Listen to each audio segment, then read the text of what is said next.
So finally जी बाबर आजम के बल्ले से भी रन्स आ ही गए। बाबर आजम ने अपने बीबीएल के तीसरे मैच में 50 स्कोर की है। जो 58 रन्स आज बाबर आजम ने किए हैं, उससे जितना कॉन्फिडेंस बाबर आजम को मिला होगा, उससे कहीं ज्यादा कॉन्फिडेंस उनकी टीम सिडनी सिक्सर्स को मिला होगा। उनकी सांस में सांस आई होगी, क्योंकि बाबर के ना रन्स करने की वजह से उनके ऊपर बहुत ज्यादा तनकीद हो रही थी।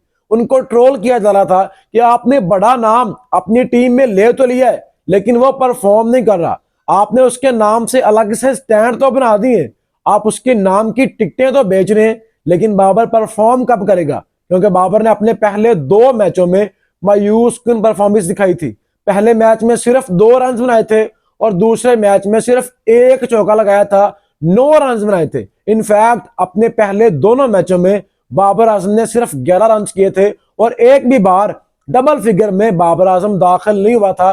तो फाइनली आज बाबर आजम डबल फिगर में दाखिल भी हुआ है। बाबर आजम ने 58 रन की आउट क्लास इनिंग खेली है और बाबर ने 5 चौके 2 छक्के भी लगाए हैं। पर जितना कॉन्फिडेंस आज बाबर के इस नॉक से, बाबर के इस 50 से बाबर आजम को मिला होगा, उससे कहीं ज्यादा हौसला उनकी टीम को भी मिला होगा, क्योंकि बाबर के रन करने से सिडनी सिक्सर्स की टीम जीती है। इसलिए वो बाबर आजम को अपनी टीम में लेकर गए थे कि आपने एक एंड संभालना है, आपने अपनी विकेट नहीं गिरने देनी और आपने साथ वाले बल्लेबाज को स्ट्राइक देनी है, वो चार्ज करेंगे। तो आज वो इस चीज में कामयाब हुए और बाबर के रन आने से, बाबर के पार्टनरशिप लगाने से, बाबर के विकेट पर रुकने से सिडनी सिक्सर्स की टीम जीती है।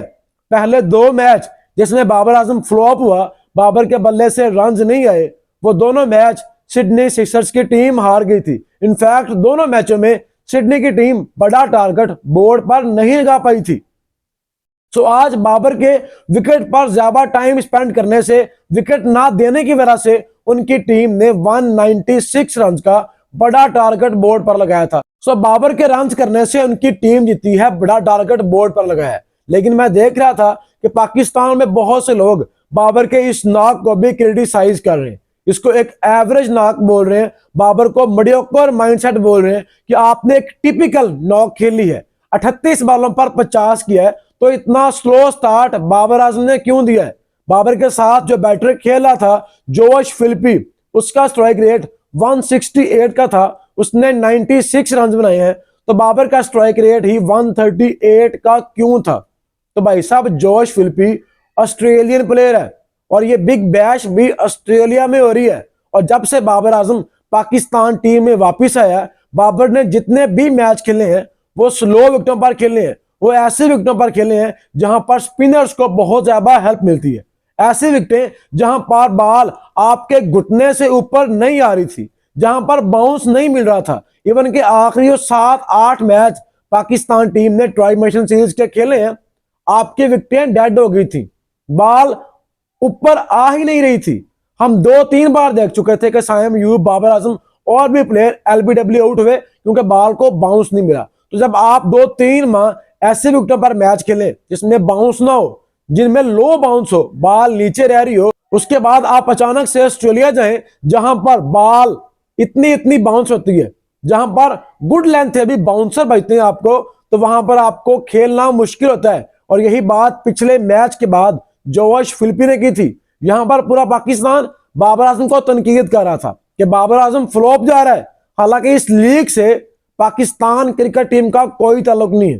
पाकिस्तान ने जो मैच खेलने हैं वो स्लो विकेटों पर खेलने हैं। हमें जो वर्ल्ड कप खेलना है वो स्लो विकेटों पर खेलना है श्रीलंका में। लेकिन पाकिस्तान में बहुत ज्यादा क्रिटिसाइज हो रहा था। और दूसरे मैच में बाबर के 9 रन करने के बाद जोश फिलिपी ने एक बात की थी, जिसने आज बाबर के साथ पार्टनरशिप लगाई है। उसने आज क्या बात की वो भी आपको बताऊंगा। लेकिन पिछले मैच के बाद जोश फिलिपी ने कहा था कि जब आप ऑस्ट्रेलिया में आते हैं तो यहाँ पर बाउंसी विकेटें होती हैं, यहाँ पर गेंद उछलती ज्यादा है, तो आपको थोड़ा टाइम लगता है। बाबर के 2 मैच हो गए, तो आप देखेंगे कि बाबर आजम अगले मैचों में रन करना स्टार्ट कर देगा, क्योंकि वो यूज्ड टू हो जाएगा। और आज बाबर के बल्ले से रन आ भी गए, तो अगर ऑस्ट्रेलियन उसको बैक कर सकते हैं तो आप भाई साहब बैक क्यों नहीं कर सकते? या आपने कसम खाई है कि आपने, चाहे बाबर आजम रन कर रहा हो, फ्लॉप हो रहा हो, आपने तनकीद ही करनी है। और अगर आपको लग रहा है कि बाबर ने एक एवरेज नॉक खेला है, तो भाई साहब आपकी इत्तला के लिए अर्ज है कि जैसे ही बाबर की विकेट गिरी है उसके बाद आप उनके बैटर देख लें, कोई भी बैटर 5 से ज्यादा रन नहीं बना पाया। कोई 2 बॉलों पर 3 रन है, कोई 3 बॉलों पर 2 रन है, कोई 2 बॉलों पर 2 रन है। तो जैसे ही बाबर की विकेट गिरी है, सिडनी सिक्सर्स के ऊपर नीचे आउट हुए, और यही चीज सिडनी सिक्सर्स चाह रही थी कि बाबर एक एंड संभाले, दूसरे एंड पे चार्ज करने वाले बैटर उनकी टीम में बहुत है। और यही चीज मैं पाकिस्तान टीम से भी चाहता हूं। अगर आपकी टीम में बाबर आजम है, वो एक एंड संभाल रहा है, वो अपनी गेम खेल रहा है, विकेट नहीं दे रहा, तो आपकी टीम में 2 से 3 ऐसे बैटर होने चाहिए जो उसका साथ दें, जो उसके साथ आकर ऐसा नॉक खेले कि आपकी टीम 180 190 रन बना सके। अगर आपको बाबर के नॉक से प्रॉब्लम है, तो बाबर के 138 के स्ट्राइक रेट से भी सिडनी सिक्सर्स ने 196 बनाए हैं। आप पाकिस्तान टीम के बाकी बैटर्स पर बात क्यों नहीं करते, जिनको आप मॉडर्न डे क्रिकेट के अजीम तरीन प्लेयर्स मानते हैं? उनके स्ट्राइक रेट 170 180 के क्यों नहीं है? लेकिन मसला पता क्या है, यहां पर हर किसी को बाबर आजम पर तनकीद करनी है, बाबर आजम पर बात करनी है, बाबर आजम को ट्रोल करना है। पता नहीं उसका कसूर क्या है। हम भी तनकीद करते हैं जब वो बुरा करता है, लेकिन जब वो अच्छा करे, अगर रन नहीं आ रहे तब भी तनकीद है, अगर रन आ गए तब भी तनकीद है कि आपने स्लो क्यों खेला।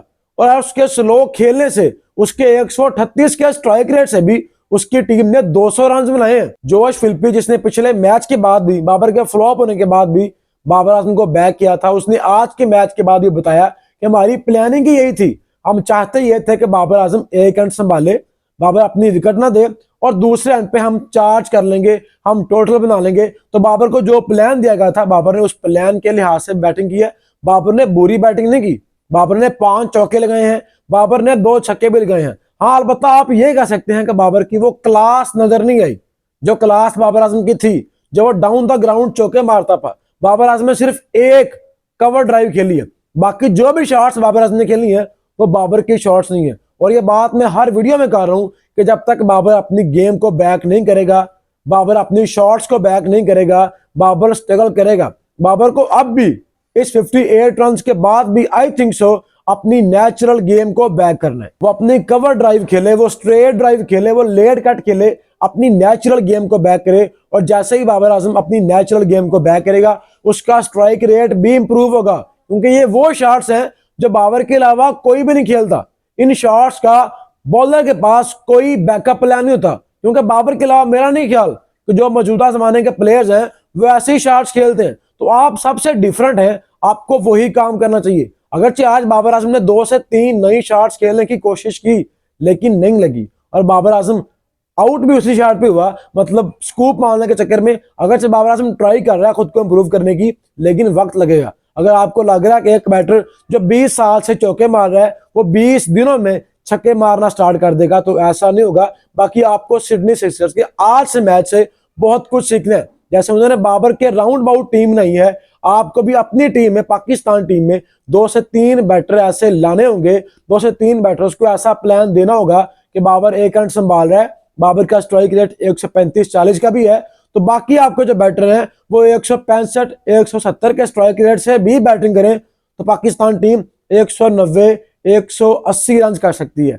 लेकिन मसला ये है कि बाबर का स्ट्राइक रेट तो 130 का है ही, जो पाकिस्तान टीम में बाकी प्लेयर्स खेल रहे हैं उनका भी स्ट्राइक रेट 140 से ज्यादा नहीं है, लेकिन उन पर कोई बात नहीं करता, सारा मलबा बाबर आजम पर गिरता है। बाकी दोस्तों, आज आपको बाबर आजम की इनिंग कैसे लगी, आप बाबर आजम की इस इनिंग को कैसे रेट करते हैं, आप अपनी राय कमेंट बॉक्स में लाजमी बताएं।